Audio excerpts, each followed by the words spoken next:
Hello,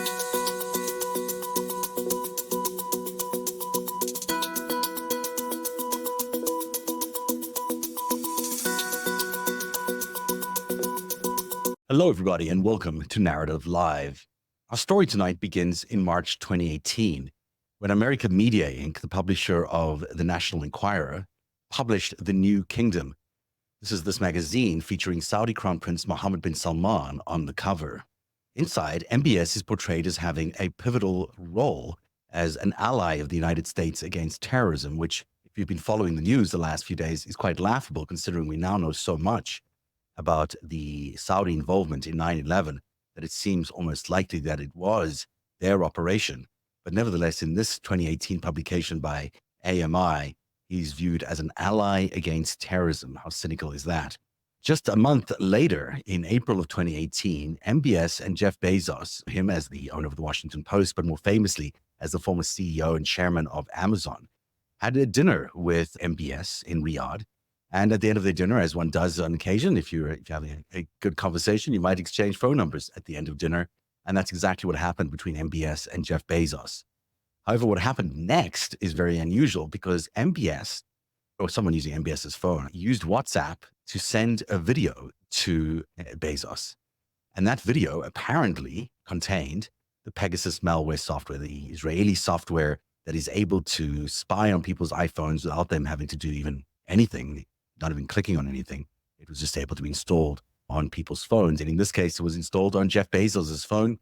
And the origin of that particular video, the origin of that software, apparently was MBS's WhatsApp. This hack is obviously significant because the Washington Post was a very fierce critic of Donald Trump, but also a very fierce critic of MBS, especially around the Jamal Khashoggi murder, because of course Khashoggi was a staff member of the Washington Post. And the Washington Post had been highly critical of MBS for a number of reasons. So fast forward a good 8 months. Now we're talking about January 2019, and the National Enquirer, owned by AMI, exposes Bezos' affair based on data that it acquired from the data hack that MBS initiated against Bezos' phone. And so you saw on the front pages of the National Enquirer, but also everywhere around the world, this is not a story you could miss, that there was a cheating event going on between Bezos and his lover, and then in fact, he was heading for divorce. All courtesy, we think, of Mohammed bin Salman's ability to hack into Jeff Bezos' phone. And this is what Jeff Bezos obviously believes too, because that's what he said at the time. Now, what is this really pointing to is not so much that we are revisiting this tawdry affair.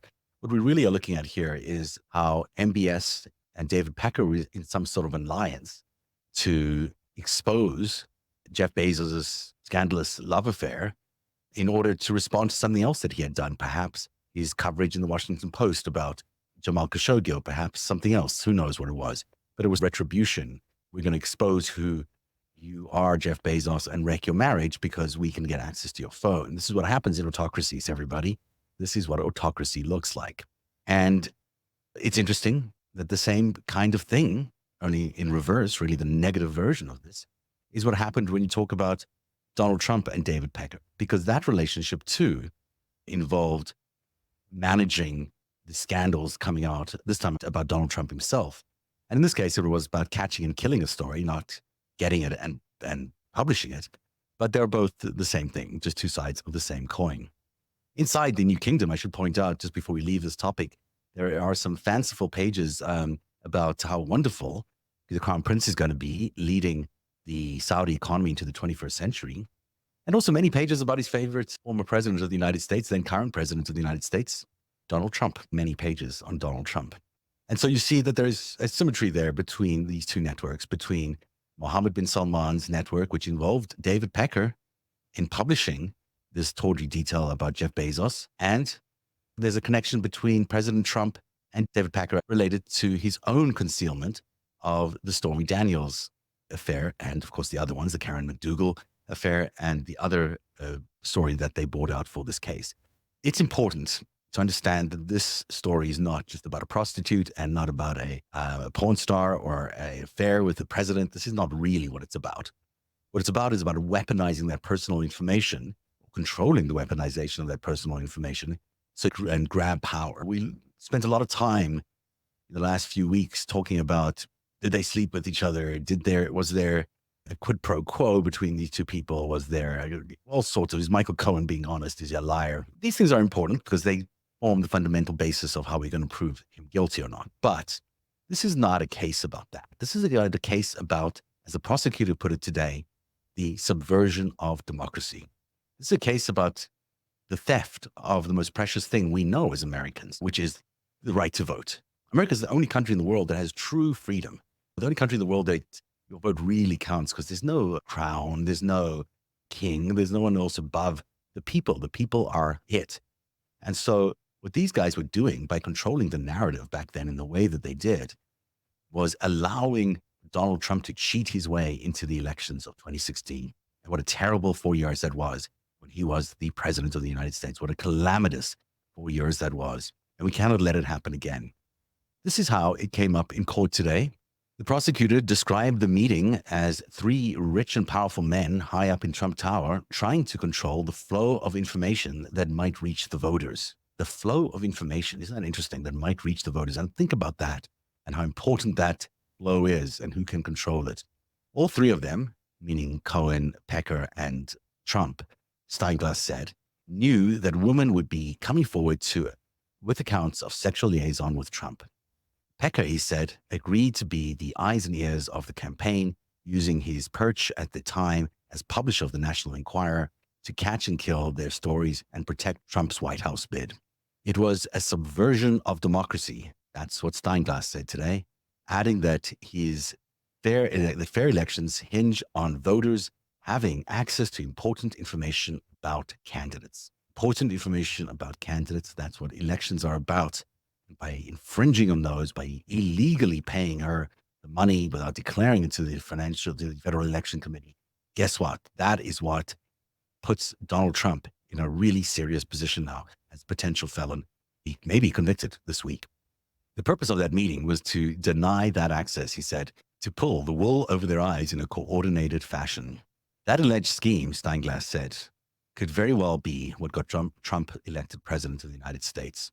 And indeed, I think it is. The more I think about those days following the release of the Access Hollywood tapes, the more I think about how critical those days were to the election campaign and how important it was for Donald Trump to not have any of this dirt out there.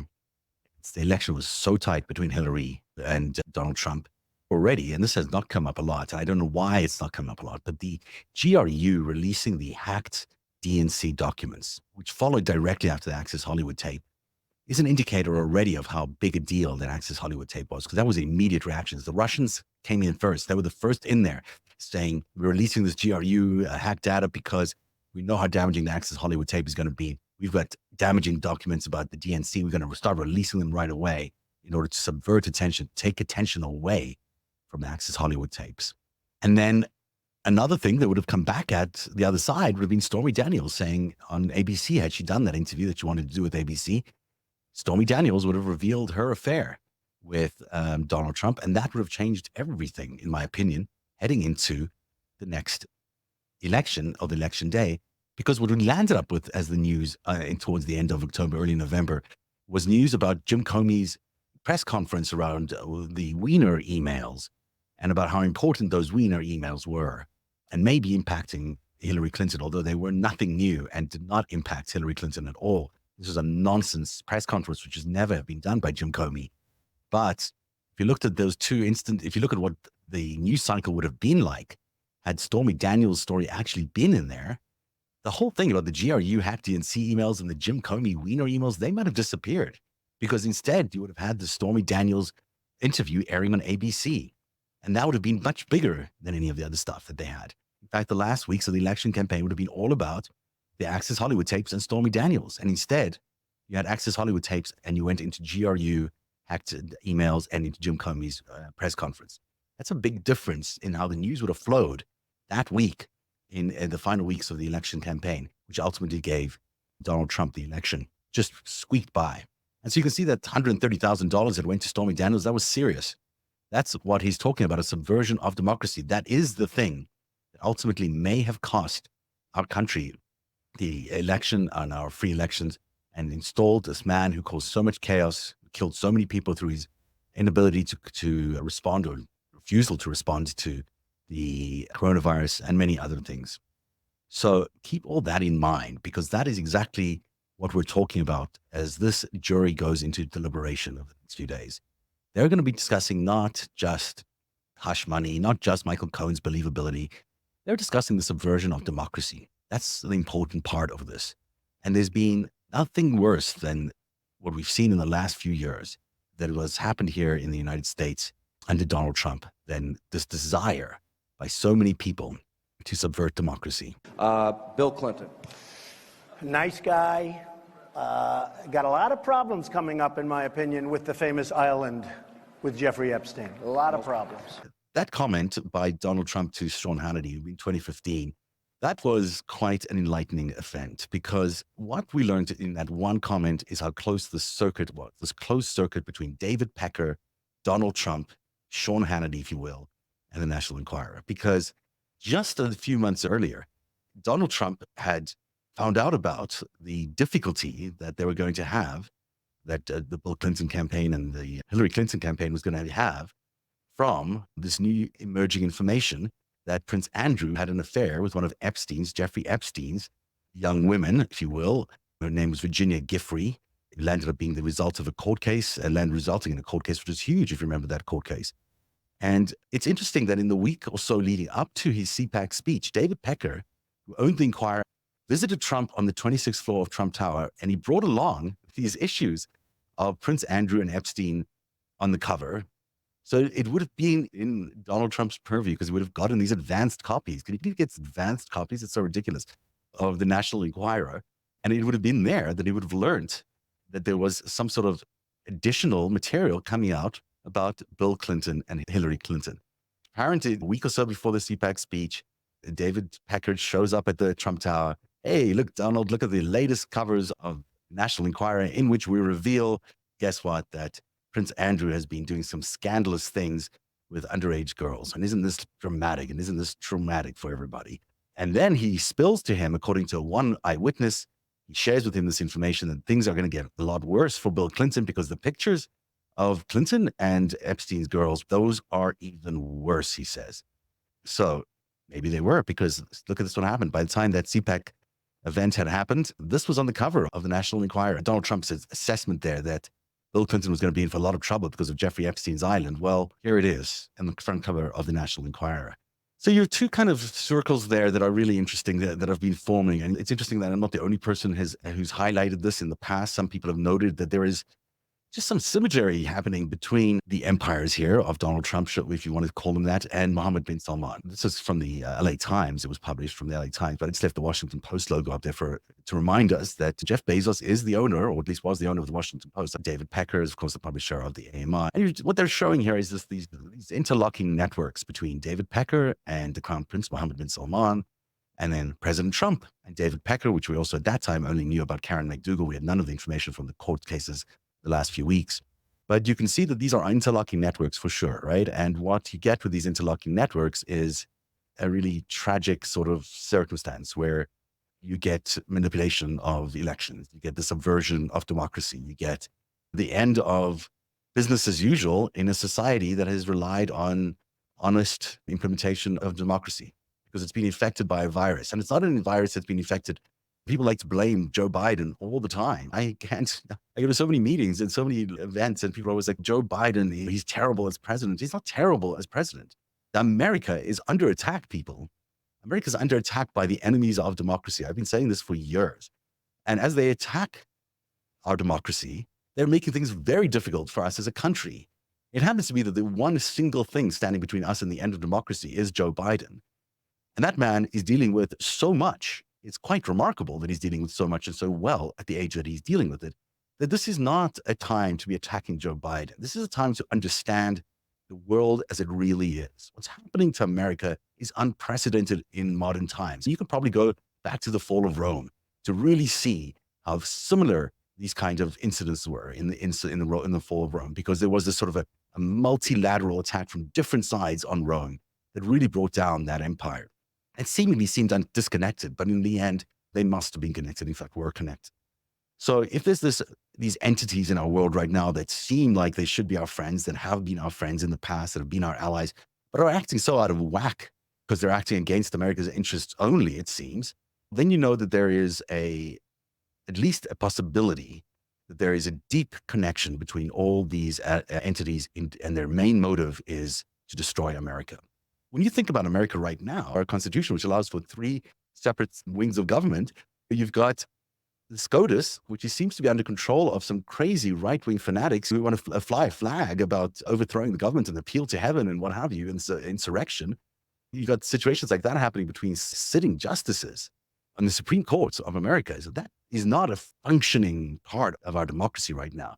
Yeah, we meant to have 3 separate chambers of government over terms, but we're not meant to have the Supreme Court currently, as it is now, occupied by what could be these same foreign forces. It looks like MAGA, it talks like MAGA, but MAGA is largely the creation of foreign forces, of the Saudis, of the Chinese, of the Russians, of the Iranians. We can go through that at length and explain that to you later on, and we probably will. But America's under attack, and Joe Biden is the one person who's standing in the way of it collapsing, because currently the House is run by the GOP, more MAGA, and clearly the House Speaker, even though he was finally convinced to do something on Ukraine, clearly that man is still in Donald Trump's pocket, which basically puts him in Vladimir Putin's pocket, if not in MBS's pocket. Who's really running the show in America right now? 2 branches of our government are controlled by what appear to be influences by foreign governments, by people who believe that Joe Biden should have been impeached because of the Hunter Biden laptop, which was a Russian intelligence operation. Yes, the Senate is supposedly run by Democrats, but that's only technicality. And here we are now facing an election in which the final part of our very valuable democracy, which has been around for so long, may come apart. It may be taken over by a Russian asset, by a representative of these enemies of democracy. I don't even know if say it's just a Russian asset anymore, because this is such a big network. Of course, we're looking just here at a small piece of what this might look like operationally. You've got David Pecker doing favors for the Crown Prince, Mohammed bin Salman, and defaming Jeff Bezos, while at the same time, or at least a year or 2 earlier, doing favors for President Trump so he could be elected president. And that these 2 have all these interests that they collide. And of course, the one interest I have not mentioned up until now in terms of the 2 of them connecting, Donald Trump and the Crown Prince, is Jeffrey Epstein. We know that the Crown Prince was a friend of Jeffrey Epstein and had regular visits with Jeffrey Epstein. We know that President Trump was a friend of Jeffrey Epstein and had visits with Jeffrey Epstein. And I've also reported that Jeffrey Epstein was a spy actually, for Israeli military intelligence and for Russian military intelligence. So you add all those things together, and don't forget he had a Saudi passport. What am I saying that I can say is that I'm not sure that they were all involved in this blackmail operation that Jeffrey Epstein did. But I know Jeffrey Epstein ran a blackmail operation. That much I can tell you for sure. So if Jeffrey Epstein ran a blackmailing operation, and these things, they look like modern day blackmail, if you will. It may be a politer way than just blackmailing people by publishing things in the National Enquirer, but it's just as devastating. Up until now, the trial has really been about this hush money case and about whether we believe Michael Cohen or don't believe Michael Cohen, and was the president acting because he's worried about Melania, or was the president acting because he's worried about the elections?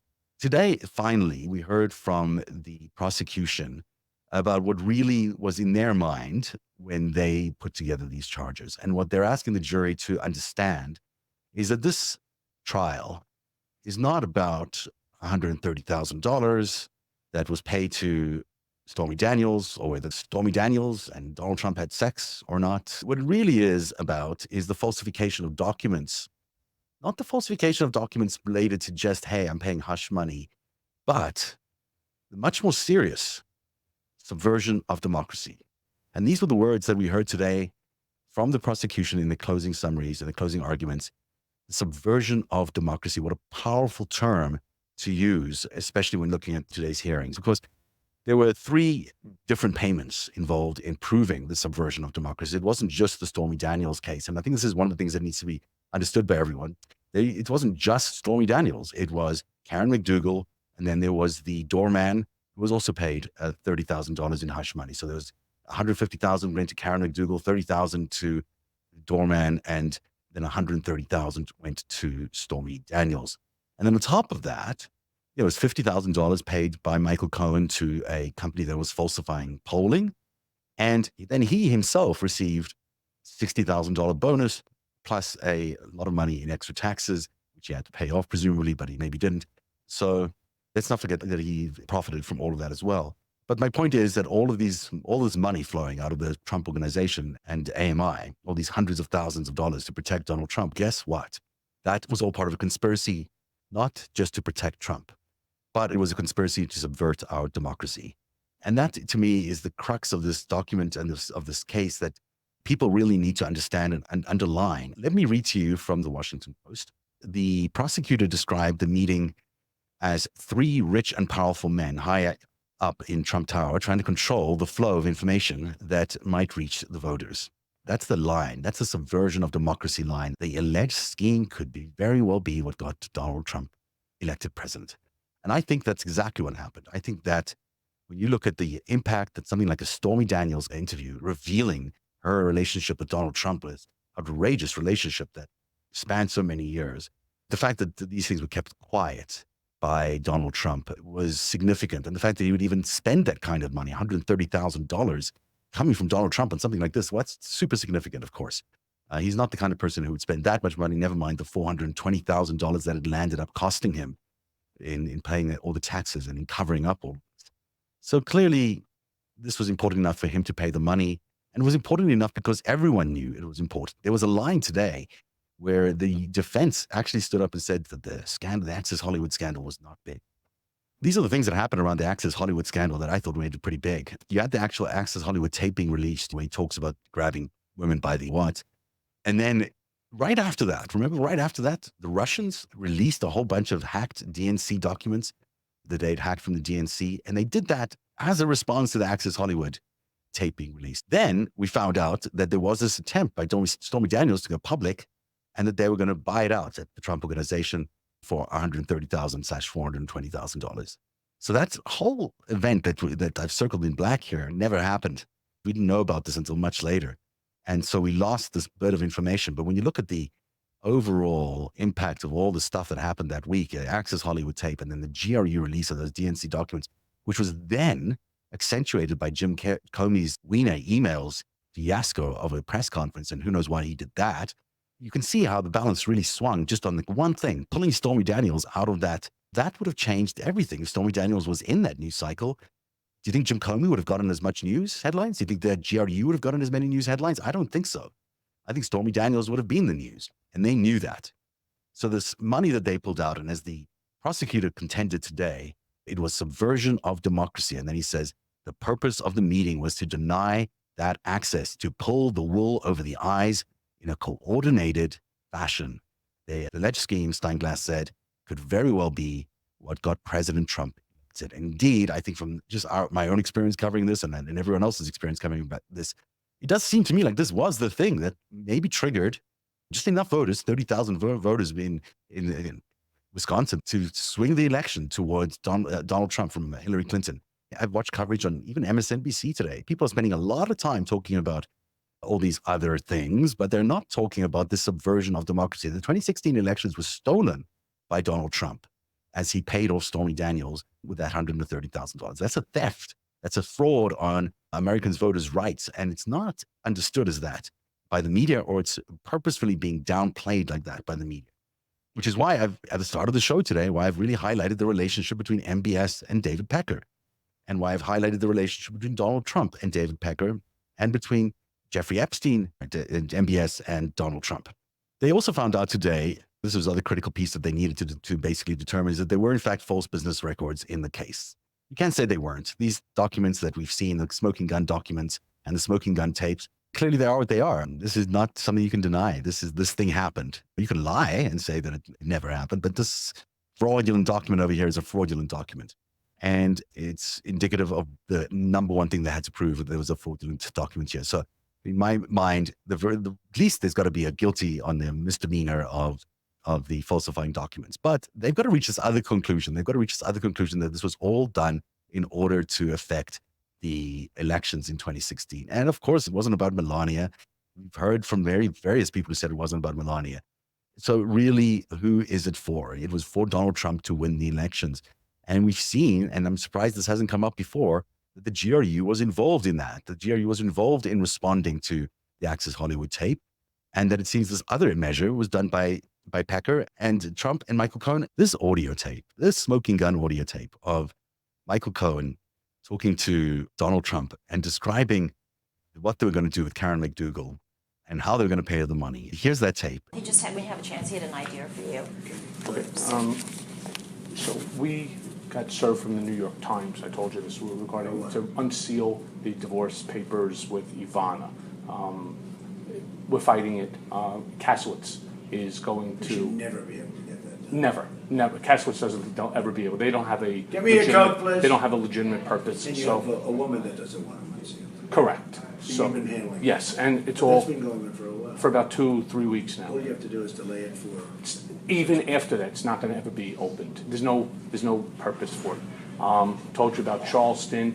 I need to open up a company for the transfer of all of that info regarding our friend David, so that I'm going to do that right away. I've actually come up and I've spoken to Alan Weisselberg about how to set the whole thing up with So what are we going to pay? funding. Yes. And it's all the Yeah, I was stuff, thinking about that. all the stuff, because you never know where that company, you never know what he's going to David be. gets hit by a truck. Correct. So I'm all over that. And I spoke to Alan about it when it comes time for the financing, which will be, Listen, what financing? we'll have to pay you. So Don't pay with cash. no. I got no. There's no hiding here for Donald Trump. We all know what happened. What I don't think has been communicated very clearly is that what really happened was that they stole the 2016 election from the American people. And what happened afterwards was a tragedy. Not only the coronavirus, but the 4 years Trump was in power was devastating to America, devastating to our allies, devastating to our bottom line, devastating to the American people in many ways. Lost more jobs during that time than any other time in history.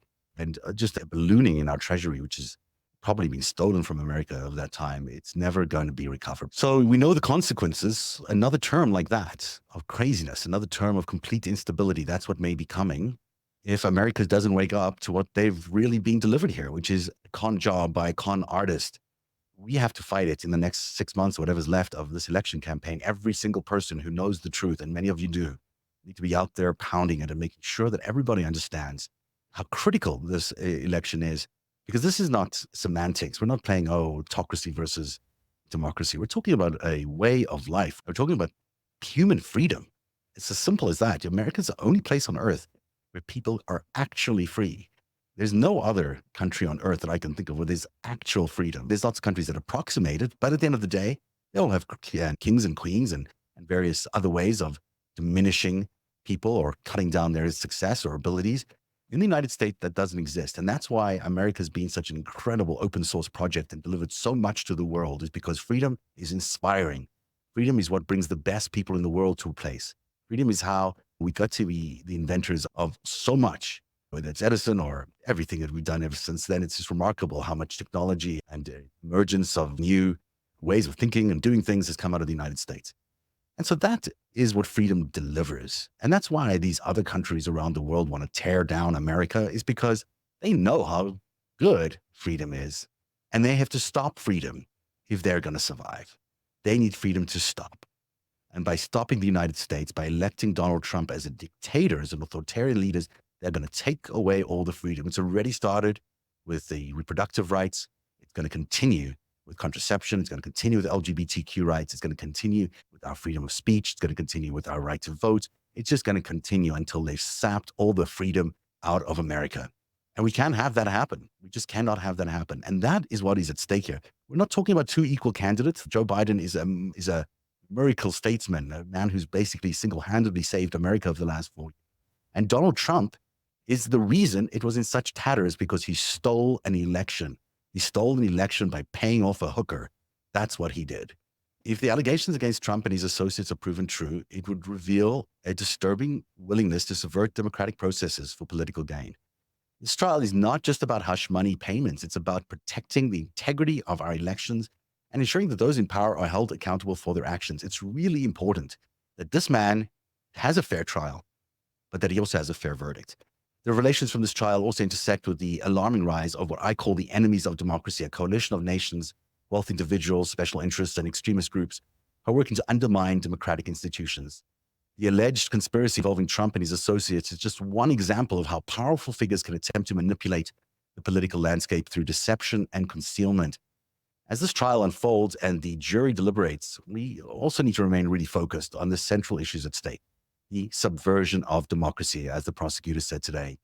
The outcome of this case will have far-reaching consequences, not just for Donald Trump, but for the future of our democratic system. It's crucial that we as citizens remain informed and engaged, that we hold our leaders accountable and defend the principles of transparency and integrity, the freedom to decide if you want to be a rock star or a scientist, or if you want to be a truck driver or you want to be the next virtuoso. Whatever it is, you can do that in the United States. No one's telling you what to do. No one's stopping you from doing it.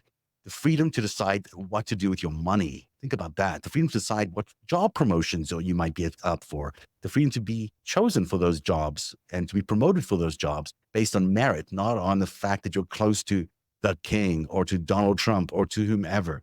The fact that only the good people get to proceed. Those are the principles the United States is built on. That's what we're preserving in this election. People are not understanding the fundamental losses that happen when we talk about losing democracy. It's not losing democracy. It's losing America. It's losing the American way of life. It's significant that people understand that. Looking across the world today, there are a couple of examples. I talk about the enemies of democracy a lot, and I talk about these four gentlemen a lot because, frankly, these are the four people who got Donald Trump elected president of the Mohammed bin Salman, President Xi, President Putin, and Bibi Netanyahu, who have been in an unusual alignment where they have realized that they needed to get the United States out of business in order to do the business that they wanted. For Putin, it was about rebuilding the Soviet Union, about getting back Ukraine. For Xi, it's about let's get back Taiwan. Let's become the world's greatest superpower. For MBS, I have no idea, but it's probably about oil, probably about money. It's probably about his soft skin that he can't handle criticism. And they've been at America for years, it seems, when you look at the new evidence around 9/11. And Bibi Netanyahu, who today is playing a game against the president of the United States, the country that has forever given protection to Israel. This man is playing a little game with Joe Biden about whether there should be a release of hostages or whether they will be attacking Rafah or not. Of course, they did attack Rafah. And of course, there was a huge humanitarian incident. Why? They want to put Joe Biden in a position where he looks weak. That's why Bibi Netanyahu is coming to speak to the houses of Congress. Bibi Netanyahu is coming there to throw a spanner in the works of the Biden campaign, to get in their face and say, hey, you guys are not being our true friends. The Republicans are going to be our true friends. Donald Trump, that's our true friend. It's going to backfire, Mr. Bibi Netanyahu, mark my words. This has been an attack on America's integrity, on America's voters, on America's livelihoods, and it's come from the outside looking in. And while many people in the United States have bought into it, and many people in the United States have profited from it, and many interest groups like white nationalists and others have woken up to the power that is available to them if they help these guys. But this is a subversion of democracy. This is a subversion of America, and it's dark, it's evil. It has no place in the world as we've been marching towards a much more perfect union and a much better civilization through the American system, through the American idea. America is under attack. They have the minds of many Americans under control through Fox News, through Twitter, or X, what it's called now, through whatever means they're using. They are fundamentally changing narratives, fundamentally changing understandings of who is doing a good job and who's doing a bad job. Joe Biden is doing a remarkable job on the world stage, because if he weren't, I don't know if there'd be a United States today. But certainly, if Donald Trump is elected, these four guys get the carte blanche to do whatever it is they want in the United States and around the world. These guys are hungry for power and authority, and they want absolute power and authority because they don't want the people having a say. In America, Vladimir Putin ignores his people, arrests them, kills them, throws them in prison, anyone who dares to oppose him. And Bibi Netanyahu is turning out to be a religious zealot. I don't even know how to describe him, who's just committing genocide on behalf of some right-wing Jewish fundamentalist supremacists. It gets to the point where you just can't believe the news as you're reading it every day, and that America would even consider siding with Donald Trump, who is this fifth member of this group here, of this quad, whatever the term might be for five quint. The fact that America is willing to vote for the fifth guy in this little boy band, that's sad. That is sad. America cannot do this, and it probably won't do this, but it won't. We can't be sure that'll be the case unless all of us stand up and say what we need to say, as I'm doing tonight, and I hope you do every time someone asks you about this Trump trial. This Trump trial was not about the Stormy Daniels case. It's not about hush money. It's not about any of these things. What it's really about is the subversion of democracy. The most dearest thing that has ever happened to humanity since the start of humanity, if you ask me, because free people seem to be a better people. Our earnings ability is better. Our ability to be the biggest economy in the world is better because we are free. And these people have come in and tried to use our freedom against us. And we need to wake up. We need to wake up, America. This is not an experiment. This is not something we're going to be able to reverse. If we elect Donald Trump, we are doomed as a country. Must elect Joe Biden. I'm not saying that as because I'm a Democrat. I'm not even sure I am. But I'm saying that as an American because every single person in this world relies on that freedom, on that North Star to be able to guide us and to be a moral compass for us all. Because without the United States, what do you think would be happening in Gaza right now? How bad a slaughter of Gazans would there be? Would there be 2 million dead people by now? Maybe. No one would even hear about it if it was up to Bibi Netanyahu and his colleagues up here. That's the world that we are facing if the United States is ruled by Donald Trump. And it's calamitous. I'm not one of those people who thinks, oh, it's not going to be instantaneous. It's going to be pretty instantaneous. They control SCOTUS. They control the House. They might control the Senate. Imagine that. They control all of that. Boy, and the presidency. It is not looking pretty. World War III is a possibility in both cases. If Donald Trump is elected and if Joe Biden is elected, we are likely to see a real upscale of aggression between us and this Chinese and Russian alliance. China basically threw itself into the war in Ukraine. The Russians basically have agreed to with the Chinese now to have a pact where they are going to be the supply chain for the Russian army as they try a new attack on Ukraine. This might be the moment that Vladimir Putin wins the war in Ukraine. It might be the moment that China shows its supremacy over the United States by empowering Vladimir Putin to win the war in Ukraine.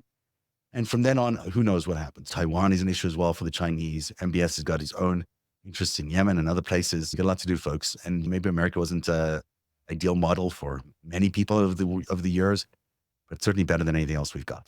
A couple of notes here that I think are worth interesting and worth just noting for everybody. And one is I'm doing this thing called American Split Screen. We're just looking at contrasts between the two presidential candidates. You'll find it on my Substack. That's Narativ, narativ.substack.com, plus online.com/narrative, Narativ. If you sign up to either of those services, you'll get access to these slides, but I'll try and distribute them at some point for free to everybody because they are important for everyone to realize. Please subscribe. The subscription is all I get, and it's not very much, but it's all we survive on until this problem is solved. But I will highlight for you what I've got coming up this week in the split screen is just the policies, the policy contrasts between Joe Biden and Donald Trump. And they are so profound that just reading down the one side of these policies, the Donald Trump side, you can see what a reactionary dark force he is going to be to America. And then looking at what Joe Biden has achieved and plans to achieve for America, it's just, it's such a contrast. It's so obvious who the better candidate is. It just seems striking that anyone would be interested in voting for Donald Trump. And the only reason they would is because he's getting tons and tons of money from corporate entities who also want to subvert Americans. So check out my Substack. Now, it's narativ.substack.com. That is the Navalny one. You see it's Navalny on there. And it's, you get the general idea. Navalny. There's other ones with my face in it. If anyone cares to walk around with my face on their bag. There I am, narrative video. Check it out. Where's this one? This is from the State of the Union address this year. It was really good. Where is it? I will not bow down. It's following my face. So I will not bow down. It's all such good quality. I was really impressed. I finally got these the other day and they're so good. I don't know if you can see. Where's the camera? There it is. You can see that there's a really good stitching here. The print work is phenomenal quality. Look at the colors in this thing. And this is amazing how it came out. The size is just right. You're going to enjoy having this to carry your convictions around with. You can carry anything in here, but it's not too big. It's not too huge. It's just the right size for anything, going to the beach or whatever, going out for the day. Make a political statement. Mention Navalny. Why not mention Navalny while you're walking around? Maybe people can think about what happens when you are in the United States versus what happens in Russia if you're speaking out against Vladimir Putin or whoever the dictator in the United States might end up being. Look around this, say, little Navalny on your bag. It's not a big price to pay. We're talking about $39, I think, for Canadian, $29 American, if I'm not mistaken. So it's really not a very expensive proposition. You can go to Libertote, Libertote, libertote.com. You've got many ways to join us by coming along to Substack, to Patreon, or on YouTube. If you're watching on YouTube, there's a good thing you can do right now where it says follow, join below here, below the screen. Just press join and join. Be a subscriber. Help fund I think one of the few really independent voices left in the American system, which is really telling you on a regular basis what the truth is. Is anyone else telling you about Saudi Arabia today and about China and about Russia? Is anyone really reporting that? I don't think they are. You're hearing it here, and that's because I care about this stuff. I'm aware of this stuff. I've been covering this stuff for 35 years. I'm not a newbie at this. This is not something I've just started. I know what's going on in the world, and I'm trying to share it with you so you can share it with everybody. The truth matters. The truth is going to matter, especially as we figure out our way to protecting our freedom, protecting democracy in the United States. One day, you'll tell the story of autocrats, crooks, and kings who came for our freedom.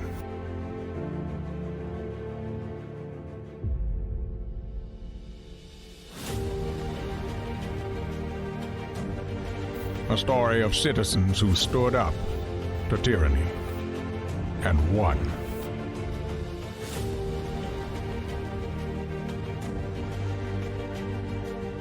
The people prevailed and renewed an old vow to a more perfect union. And that was just the beginning. The story continues. Narativ, where truth lives. That's what Narativ is all about. I appreciate your time, and thank you for being here tonight on another live special. Thank you. And hey, have a good night, everybody.